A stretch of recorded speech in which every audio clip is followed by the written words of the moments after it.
Vulnerability is typically perceived as a weakness in professional settings. Chicago Booth's Christine Carpenter wants us to think of it as a strength when it comes to leadership. So when is it appropriate to be vulnerable? Welcome to the Chicago Booth Review podcast, where we bring you groundbreaking insights in a clear and straightforward way.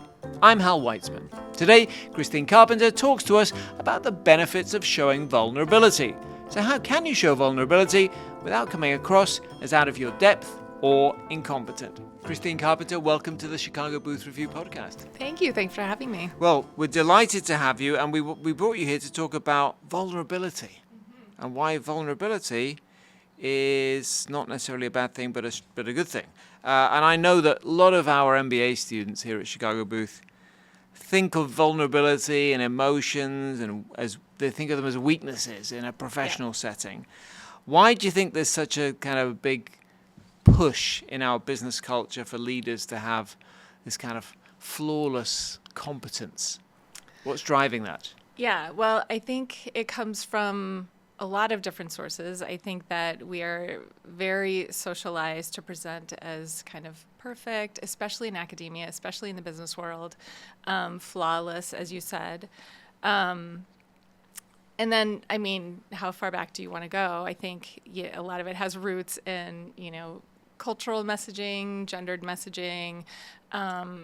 Vulnerability tends to be a more feminine trait. And so if feminine traits are not valued, vulnerability is not going to be valued. And you're right. I think it's seen a lot as weakness. And the thing about vulnerability, though, is that the opposite of it isn't strength. It's usually defensiveness. And so it's hard to be vulnerable. It feels... arrogance. Or arrogance, yeah, right. Arrogance is very protective because you don't have to disclose anything. You don't have to touch into your own felt sense of insecurity. So arrogance feels great. But it's not very useful when you're trying to build relationships, and building relationships is very useful in leadership. Right. So I was going to ask you, what is the cost of maintaining this facade that you never do anything wrong and you're never vulnerable? So if you're a leader and you want to have open dialogue in your teams, if you want people to bring issues to you early on before they become big problems, if you want to improve yourself as a leader and be open to feedback, then all of that is vulnerable. So you can kind of be safe and walled off and flawless and tough, competent, confident, all of the things. Or you can be in relationship with people who you're leading and trying to get to do something for you. That's interesting. So you're drawing a contrast between confidence and being in relationship with people. Well, I think that you can be confident and be in relationship with people, but I also think you can hide behind a facade of confidence. In this setting, too, I think it's really rewarded to project confidence. It's rewarded to be a high achiever and checking all the boxes. But in the relationship realm, it's not very approachable. Like, I know I have mess. I know that I'm not perfect. I have flaws. And so if I'm trying to connect with someone and they're not letting me see any of that in them, I'm not going to feel very comfortable showing my full self in that relationship. I'm going to assume there's no room for my mess if they aren't messy. And I'm also not going to really trust that person because I know it's probably not real, because we all have mess. We all have insecurities. Mess, I like that. So there's benefits to showing the mess or to indicating that there's mess there. Definitely. So what are the benefits of showing your vulnerability in a professional setting? So it makes you approachable. It builds trust. So if you're willing to be vulnerable with me, then that makes me trust you. I feel a little bit of a sense of honor that you've felt safe enough with me, comfortable enough with me to get vulnerable. So that builds relationship connection. And if I feel like I'm in something with you, then there's, if you're my manager, I'm going to be a lot more motivated to work for you, to support you, to engage with you around things that I think are important for the work. What are the kind of things you're talking about when you talk about showing vulnerability? Like what? Yeah. So probably when you say the word vulnerability, everybody has a thing that pops to mind, right? So is it like fetal position on the floor sobbing, or is it? That's how I manage my team usually. Yeah, right. Yeah, usually crying. It helps. Yeah. But it's a continuum. Right. Right. So I could say, I actually made a mistake here. Let's talk about what we want to do going forward from that. Like, that's vulnerable to say. If you can't own making a mistake, you're communicating mistakes are not okay. And so your team isn't going to come to you with mistakes they've made, which then, of course, that compounds into bigger problems. So I talk to my students about it being scalable. Like, you can language it in a way based on the setting you're in, based on the person you're talking to. You can kind of scale it up or down.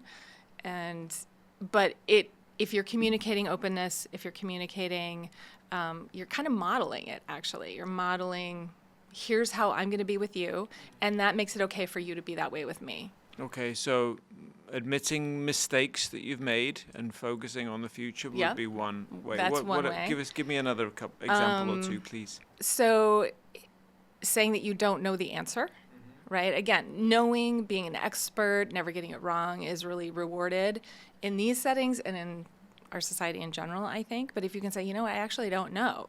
How do we problem solve that collaboratively? So I guess I can imagine that somebody listening to this will think, so that's fine to admit that I made a mistake.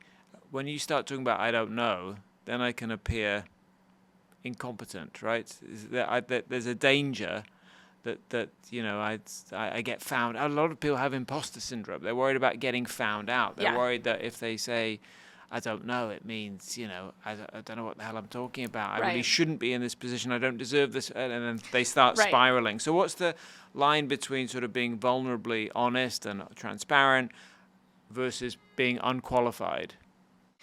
Well, there's a huge gap between those two things. And I think one of the things, I'm glad you brought it up, because I think what underlies a lot of these assumptions or mental models about vulnerability, it's either on or off, or it's present or not present. And same thing with knowing. You either know or you don't know.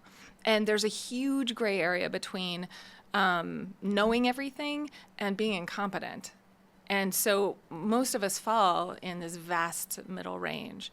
So saying, I'm not sure what to do about this problem is going to register as authentic and real. And that builds trust. If I say, oh no, I know all the answers, and even if I don't, and I try to project that facade, it's not really believable because nobody can have all the answers. If all I talk about is all the things I don't know, and I'm not sure how to do my job, and, then I'm kind of in the territory where I'm not really building confidence in my leadership. Okay, yeah. I mean, it strikes me that if people are very concerned about showing vulnerability, but that's not completely illegitimate, right? That there is something to that. There might be times when you shouldn't show vulnerability or admit that you don't know. Talk about that. How does it? You can't just have a blanket rule, right? It changes depending on the circumstances. Which makes a great leader, right? Is to be able to be flexible about those kinds of things and make those judgment calls about when, how much, with whom. I mean, I wouldn't say that in an interview, don't be vulnerable. Don't admit that you don't know something. And I actually have a great example of that because one of my students, my former students, we had lunch after class was over, and she told me a story where she interviewed for a summer internship with a company that she really was inspired by the founder's story and really loved the mission of the organization, but she didn't have any of the experience in doing that work. And so she went and she got an interview, and she said in the interview, I don't have any experience in this kind of work, but here's what makes me want to work for you. And she got the internship. And she said she would have never, ever, ever shared that without having the class and having taken those risks to show the things that you're certain are just going to completely discredit you. She had actually practiced it, and learned that a different outcome. So she took a risk and it paid off. That's almost like planning to be vulnerable, right? That you could say, I don't Yep. know, but then it was an interesting structure that you used where Yeah. you said, but here's what I do know. Yeah. I'm comfortable, I want to learn or whatever. I'm Yeah. enthusiastic. So is that the way maybe to handle it in certain circumstances? Yeah, I think you can use it strategically. But I think what I heard from her was that she was just being authentic. She was, and so I think that there's when it's authentic, when you're showing your true self, there's something that connects people in that piece. If she really didn't have anything to offer, she probably wouldn't have been hired for the internship. So I'm certain that there were other factors, but she was just naming that that was a risk she took that paid off. I mean, it does strike me that often it must be a product of confidence. That the more confident I am in myself and more confident I am in my position, I'm more comfortable saying, I don't know, I have no idea. But how do you get the confidence? Right. Right. So I think that the confidence comes after you do the hard things. I don't think you get to be confident first and then you're comfortable going forward and taking the risks. I think you have to, we talk to our students all the time, set an experiment. Treat this as an experiment. You have an idea of something that's going to happen, so run an experiment. Get the data, refine it, rerun it, get more data. And so if people can find one thing that they would never do on a small scale risk, and they can challenge themselves to take the risk, study the result, see what happens. Did it create more closeness? Did it create more distance, more trust, less trust? Did you lose credibility or not? Opportunities to practice are everywhere. So I want to get to that, talking about the experiments you run with your students, but I'm still wondering, is there a time not to be vulnerable? Yeah, so I would say there are certain people or certain situations where it is not going to be safe or good for you to be vulnerable. I try to tell my students all the time, interpersonal dynamics is not telling you be 100% vulnerable all the time. This is that all or nothing mindset they tend to come in with. It's about being able to choose who, when, why, know why you're doing it. In a business context, you're probably going to be picking an intention that benefits both parties. But if you have experience with someone that is just not open or is hostile or abusive or threatening to, if there's some impact to your career, certainly don't be vulnerable. There are times when it is better to be protective, and not let your guard down. So it's not a universal invitation.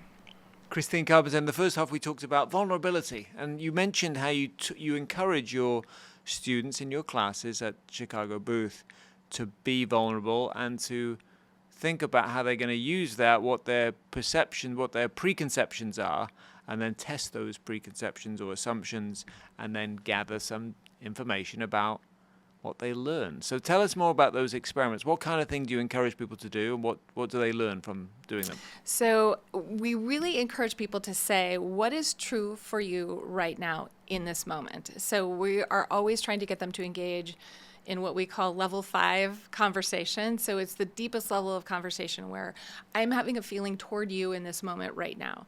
It is the least practiced way to communicate. We're usually up at how are you? How was the weekend? What'd you do over spring break? Or more transactional kinds of stuff, or historical pieces sometimes, I'll tell you about my background. But to say, here's how I'm feeling about you right now, or this is how that affected me right now, is really, really hard. It feels really risky.